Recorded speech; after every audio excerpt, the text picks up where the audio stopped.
Hello, Uniwink Universe. Unique New York with Nathan Kaufman has had a great off-season, and we can't wait to bring you more. And then the world changed. We at Uniwink want to take this moment to send our thoughts and prayers to those that have suffered losses and are currently suffering from the COVID pandemic, as well as our sincerest gratitude to those on the front lines. We are reminded on a daily basis of how much the world has changed just by looking out the window or at my spousal in-home haircut or my custom-made mask supporting local businesses. But we at Uniwink thought it would be nice to remind you of how it was with brand new episodes we shot just a few months ago. But where to begin? Where to begin? We want to bring you something iconic, but with some lesser known gems hidden within. So why not just one street? And why not maybe the most famous street in all of New York City, 42nd Street, the Deuce.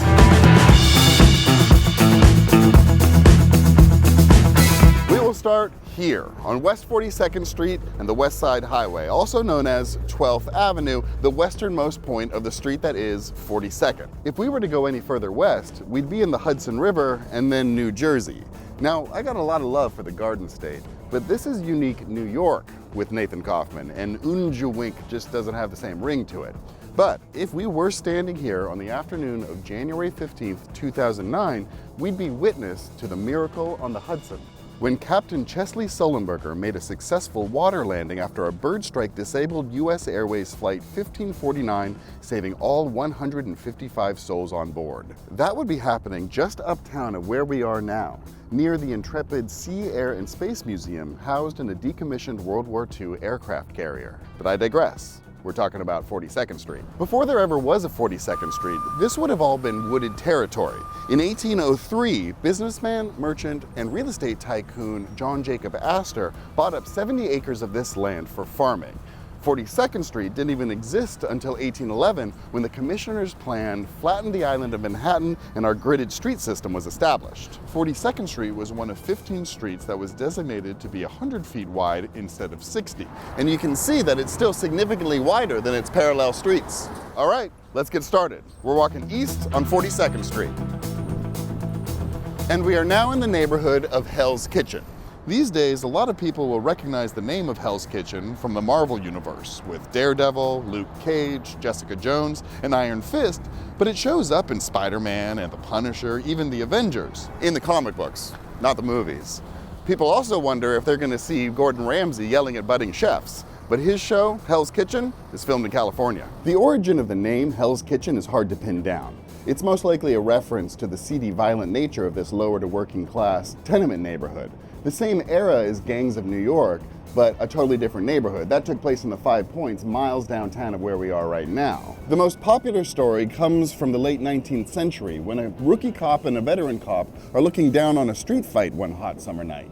The rookie cop said, "This place is hell itself." The veteran cop corrects him.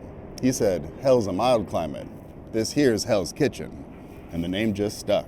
On a map, you might find it called Clinton, after DeWitt Clinton, one of the commissioners from the Commissioner's Plan. Or it might just be called Midtown West. But who would want to get rid of such a badass name as Hell's Kitchen? The truth is that this neighborhood has the best variety of food in Midtown. While a lot of tourists are eating in theme restaurants in Times Square, we'll get there. New Yorkers are just a few blocks away eating better food for lower prices here in Hell's Kitchen.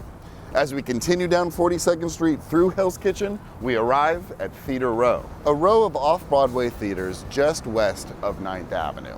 The 1960s through the 80s was a real dicey time for 42nd Street. Gangs, theft, homelessness, prostitution, drug addicts, drug dealers, and look, we're still New York City. We still got some stuff, but NYC is considered the safest big city in the United States. During this rougher period is when 42nd Street got its nickname, the Deuce, and Theater Row was all adult film houses. 1977 began the campaign of cleaning up the area, and these old adult entertainment venues became off-Broadway theaters. Very fitting too that directly across the street is Manhattan Plaza. These two huge 46-floor residential buildings are all subsidized. The approximately 3,500 residents living in the 1,689 units only pay a percentage of their income. It's very hard for people in the performing arts, or any arts for that matter, to find affordable housing, especially so near the theater district. 70% of the tenants in Manhattan Plaza work in the performing arts, and you better believe there's a huge waiting list, and a very impressive list of alumni.